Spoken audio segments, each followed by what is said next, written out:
Hi there, Ansu here, and as it is National Scrapbook Month here in South Africa, I thought to share with you my latest scrapbook project. And for me, memory keeping is a very special kind of personal journey. So I don't always share the things that I do. And I have been really busy with work, so I have been kind of neglecting my memory keeping a lot and doing other things in terms of creative journaling, and that's okay too. But I wanted to start up this project that I've been mulling over for some time, and I like the Project Life way of memory keeping a lot because it is very practical, it saves a lot of time, and it really tells the story instead of the focus being on all the mixed media and products and techniques and things. I just don't have the time for that on a regular basis, at least. From time to time, I like doing a single 12 by 12 inch scrapbook layout, and very rarely I do double pages.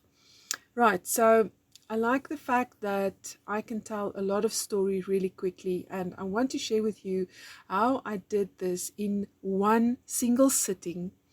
And I used Canva to help me in this process. So I created a template in Canva for the layouts for my photos. I basically currently have two layouts, and I will be creating a third one for 3x4 cards.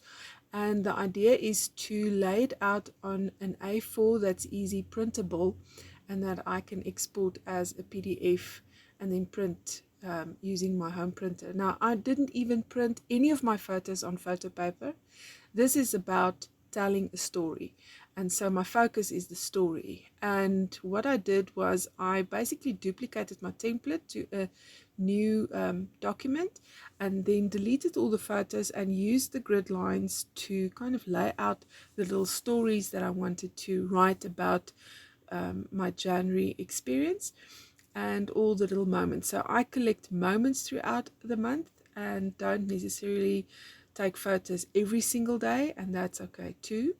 Otherwise, my backup discs and things will be just full of photos, and I won't have any space for anything else. So I'm trying to really just document the good stuff, and that's my focus. So working in this smaller size, it's basically an A5, and I'm using the Bantex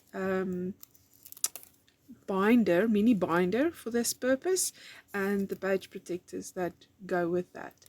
So these things are readily available at my local stationery shop, and that's another consideration because scrapbook albums are all imported and very, very expensive locally. So I think that's one of the reasons why it deters me from doing large scrapbook projects.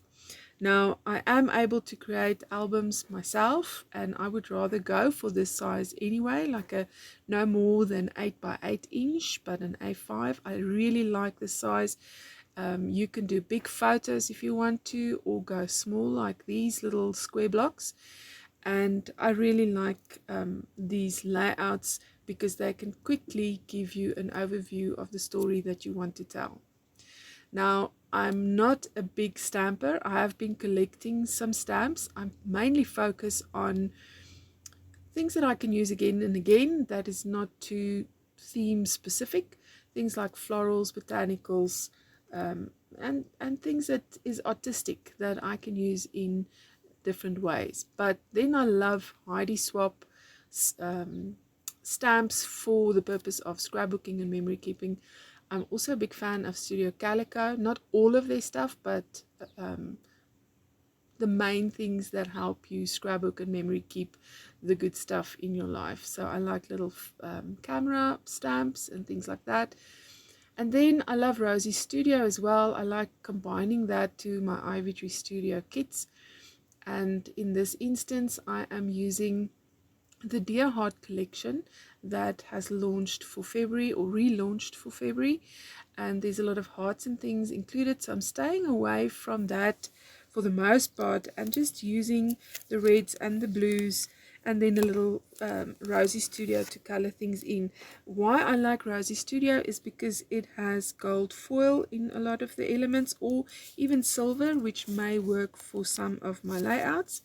And then I also like black and white, and I'm in love with dots always. Dots and stripes are my thing, so really love incorporating that throughout these layouts. So you will see me just decorate a little bit, and then I'm also using my K-Craft stamping block, which has lined grid. So if I want to um, kind of put my alpha letters and things kind of straight, then this is a great way of adding a lot of longer kind of words or sentiments to a page. So I like the length of this stamping block, and I also like the fact that it's not too thick, so it's easy for me to kind of pack it in my tote bag. It doesn't take up a lot of space, and it's lightweight and easy to use, so I can really recommend it. Then I'm still not really very proficient in the stamping process, so just playing around. I like the outline stamp that I have, and I will probably color it in using some of my art products, probably some of my brush pens, and then just playing with the sizes and the layouts on the page, seeing what I can add. And I love the fact that I can have those little smaller blocks to the side. I trim them down a little just so that they can fit with the larger photos that I'm using, and just really thinking about family life and enjoying all the little moments, just the plain simple moments that family share together. And then I had this photo that I kind of glared into the camera very with a determined look in my eye. I really don't know what I was thinking at that point, but what I wrote down is, I'm determined to trust God this year. I'm going to be more intentional about trusting Him for more hope, and to hold on to that hope with all I have in me. I pray that the wilderness season will be ending soon, which I think we all can relate to, right? And I dated that the 5th of January. So determined is what that look is all about. It's kind of a scary look. I don't look friendly at all, but I think it's more about determination than anything else. All right, and then what's ironic is the sentiment that I chose from Ivytree Studio that says smiling, laughing, loving being, which is what is in my heart. It may not show up on my face at that very instance, but it is definitely on my heart. And then the next page I kept really simple, and I moved the blocks to the center of the pages so that I have a wide margin there, and I haven't done anything to that margin. And once I get to a page that I really don't know what I want to do yet, I leave it. And so I call January done and dusted, but then at the end of the next month, I will be working on the next month's layouts, and then I will move back and forth a little bit and bind things together, and perhaps I will have more inspiration for those two kind of side margins. Maybe there will be some more story that I can add to it, because it was all about gratitude and my Jesus and Coffee project, which I have been able to keep up since last year, November, and I am around day 90 in my journaling, and there's 120 days, so I've got about 30 days to go, which I'm very proud of myself that I was able to stick it out this long. And then just filling up spaces with whatever I have, and I documented what gratitude means to me, and then also just playing around with little moments I had with my husband throughout the month.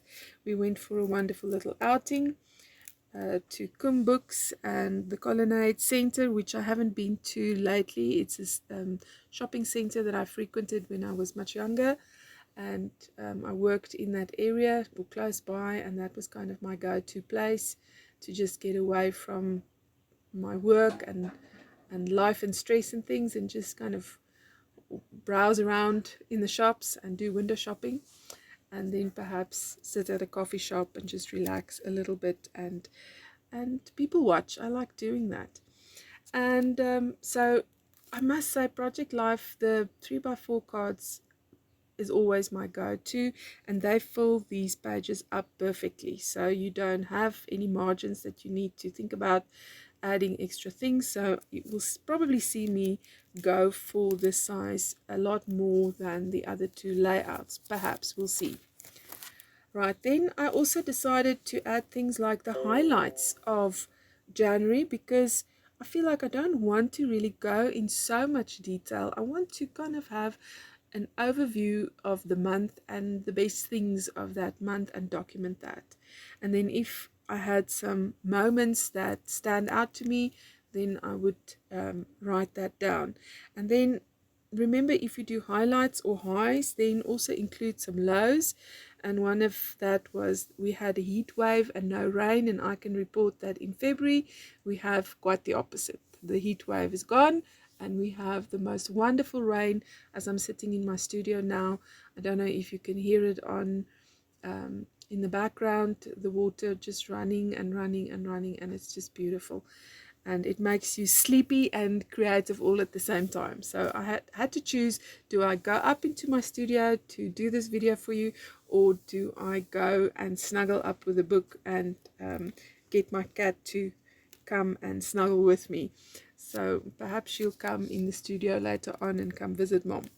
Right, so highs and lows, and then just enjoying all of the little outings that we had. We love to go to the farmers market. That has really been really good for our mental health as we kind of progress through the pandemic and kind of get through to the other side where we can start to engage again without masks and too much worry.